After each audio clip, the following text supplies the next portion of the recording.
Hello বন্ধুরা, তো আবার চলে এলাম পম্পার মিনি কিচেনে। তো আজকে রান্না করব আলু পটলের রসা। তো এর জন্য আমি মশলা কেটে নিয়েছি, এখানে আদা, কাঁচা লঙ্কা, টমেটো কুচি, আর ওখানে আছে পেঁয়াজ। তো আমি আদা, লঙ্কা, টমেটো, পেঁয়াজ পেস্ট করে নেব। তার সাথে নিয়েছি গোটা জিরে, এটাও পেস্ট করে নেব। তো সব তো আমি মিক্সচার মেশিনে ঢেলে দিয়েছি। তো এর মধ্যে দিব ধনে গুঁড়ো। তো বন্ধুরা, আমার মশলাটা পেস্ট হয়ে গেছে। তো আমি এখন কড়াই বসিয়ে দিব। তো আমার কড়াইয়ে তেল দেওয়া হয়ে গেল। তো আমি এখন আলুগুলো ছেড়ে দেব।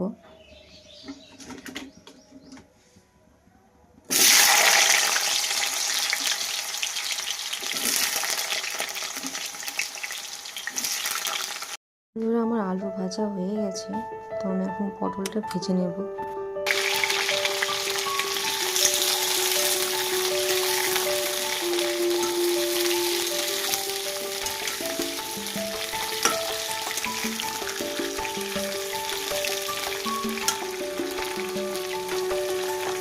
তো বন্ধুরা, আমি এখানে গুঁড়ো মশলা নিয়ে নিয়েছি। এটা আছে লবণ, এটা হলুদ, আর এটা কাশ্মীরি লঙ্কার গুঁড়ো কালারটা আনার জন্য। আর এখানে আছে কাজু বাদাম বাটা। তো বন্ধুরা, আমার পটলটা ভাজা হয়ে গেল। তো আমি এটা একটু নামিয়ে দেব। তো বন্ধুরা দেখো, আমার আলু পটল ভাজা হয়ে গেল। তো আমি কড়াই মশলাটা কষিয়ে নেব। তো বন্ধুরা, আমি যে তেলে পটলটা ভেজে নিয়েছি ওই তেলে আমি টমেটো দিয়ে দেব। এখানে আছে জিরে, তেজপাতা, শুকনো লঙ্কা, সামান্য একটু চিনি।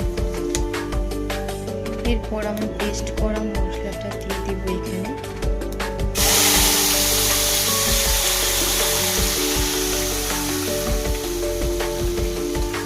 তো বন্ধুরা, আমি পেস্ট করা মশলাটা দিয়ে দিলাম, একটু নেড়ে নিব।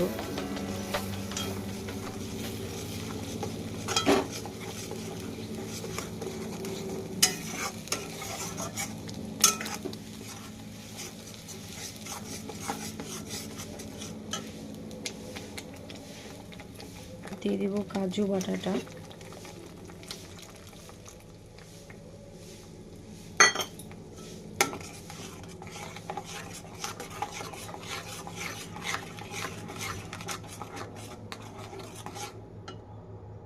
এরপর আমি এখানে দিয়ে দিব হলুদ গুঁড়ো, লঙ্কা গুঁড়ো, লবণ, সব দিয়ে একসঙ্গে মিশিয়ে নেব।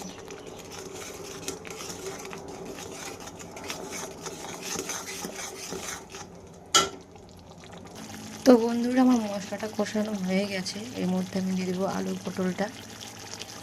দেখো, দিয়ে দিলাম আলু পটলটা, দিয়ে নেড়ে নেব।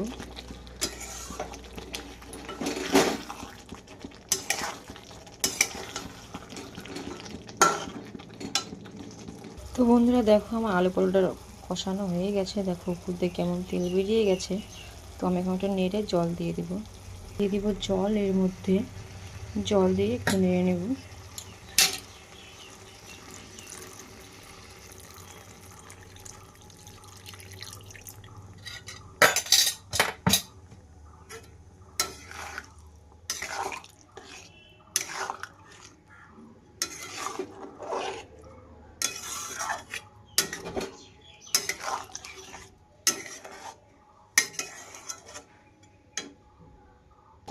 তো আমার এখন ঝোলটা ফুটে গেছে। তো আমি এর মধ্যে দিয়ে দেবো একটু ঘি,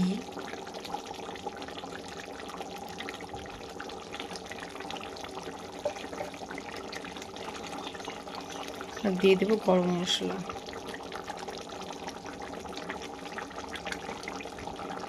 তো বন্ধুরা, আমার রান্না কমপ্লিট। যদি ভালো লেগে থাকে তাহলে বাড়িতে একটু ট্রাই করে দেখবেন। লাইক, কমেন্ট, শেয়ার, সাবস্ক্রাইব করে দেবেন।